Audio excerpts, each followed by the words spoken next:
Hello students, and welcome to the next lecture of our Scratch 3 video lecture course.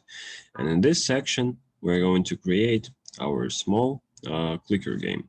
So in this video lecture, particularly, we're going to set up the basic gameplay for our clicker game. So what we actually need here. So first of all, let us delete Mr. Cat because we are not actually going to need him here. So the first thing we're going to need is, of course, a backdrop. So, well, the idea of the clicker game can be very different. So you can create as many different clicker games as your imagination allows. But let my clicker game be something like collecting fruits, maybe. So for this, actually, forest backdrop or jungle backdrop would do very well. So let me just pick the forest one. Okay, so I've chosen a backdrop. You can choose any other backdrop if you would like to. And the next thing I'm going to add here is I'm going to add an apple because we have forest as our backdrop. So it would be like pretty thematical to collect apples in the forest. Okay, so we've got an apple, but what should we do with it? So let us set up a couple of scripts for our apple.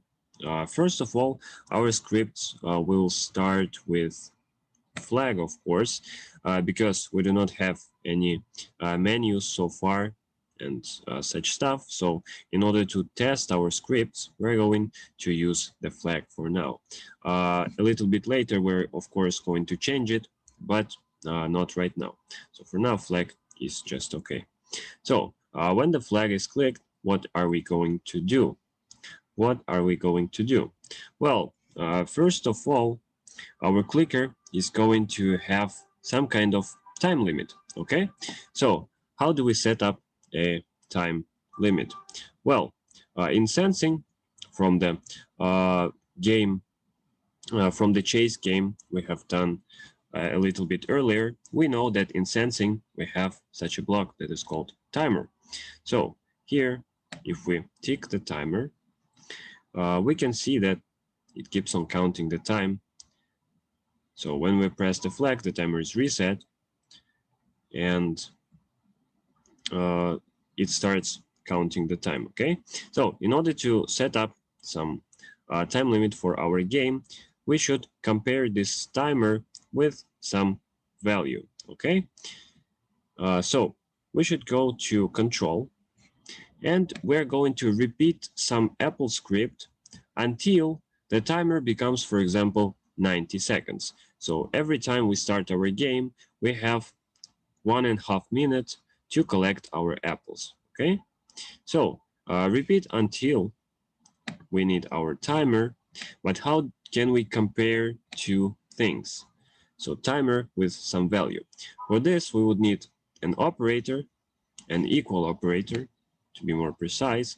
So this block, how it works, we can put a timer to any of the sides, for example, to the left side, and if our timer equals to 50 and we press on this block, well, right now our timer is not 50. Why?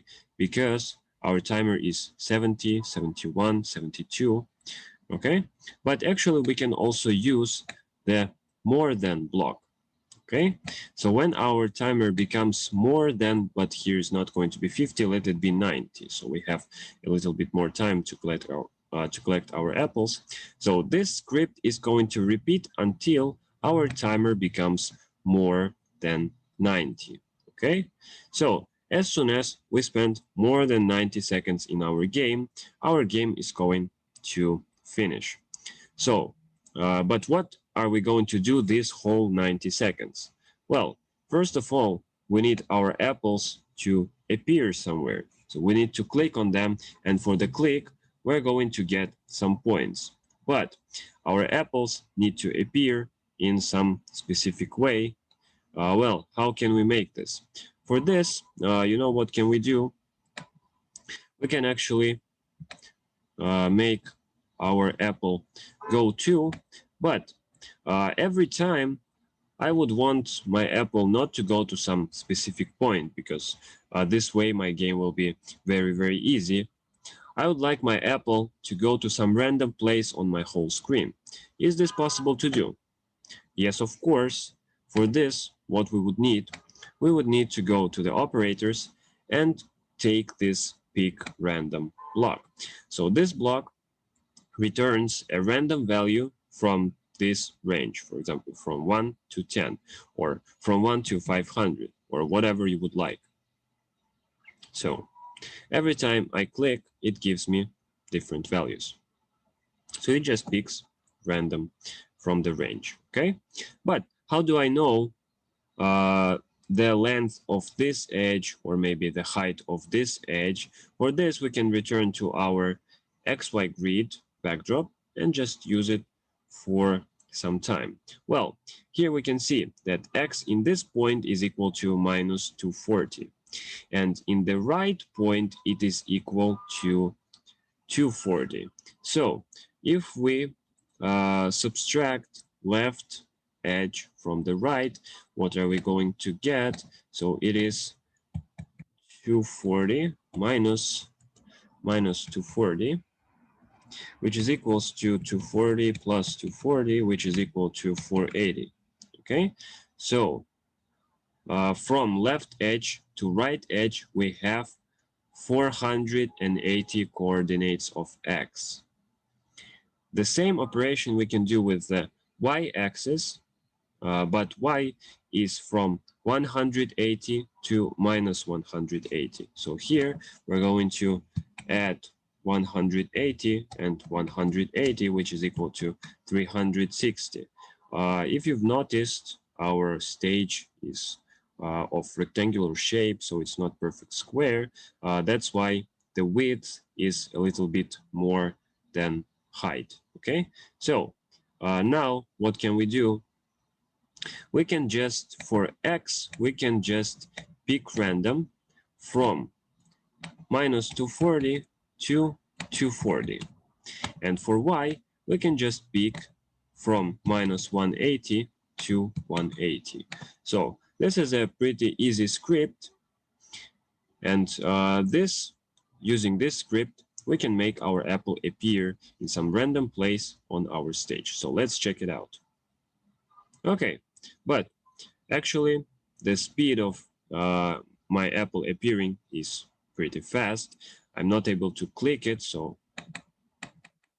actually I do not have some point counter here, so if I click it or not, there will be no result anyway, but still my apple moves too fast. So what can I do? What can I do?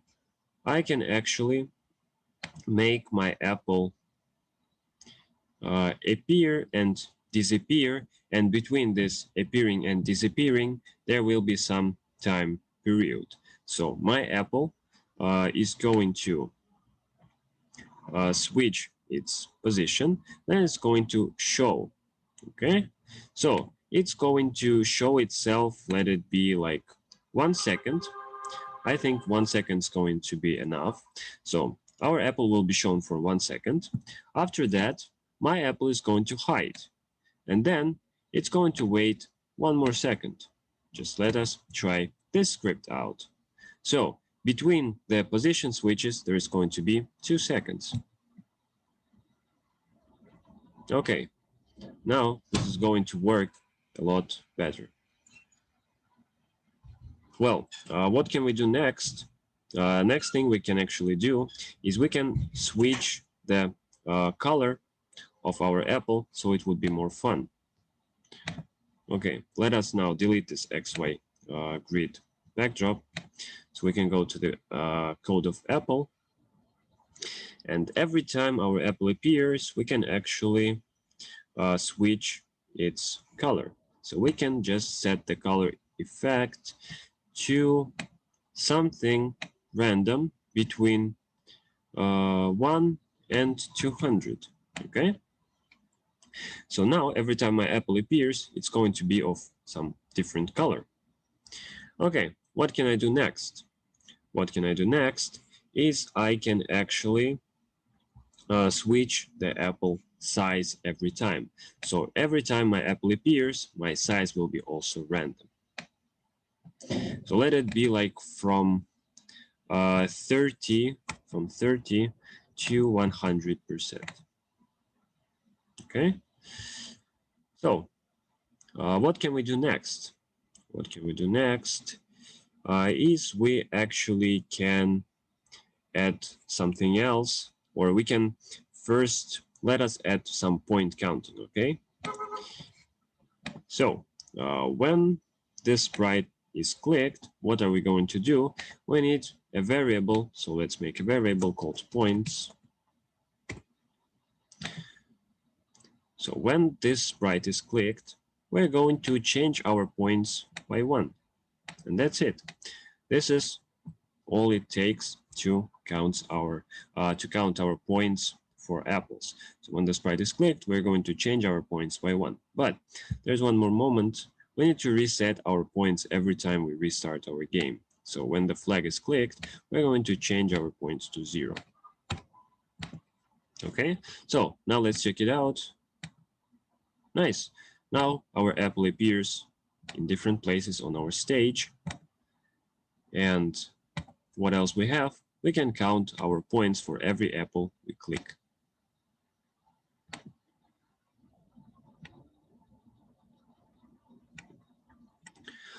This is it for the first part of our clicker game. See you in the next video lecture.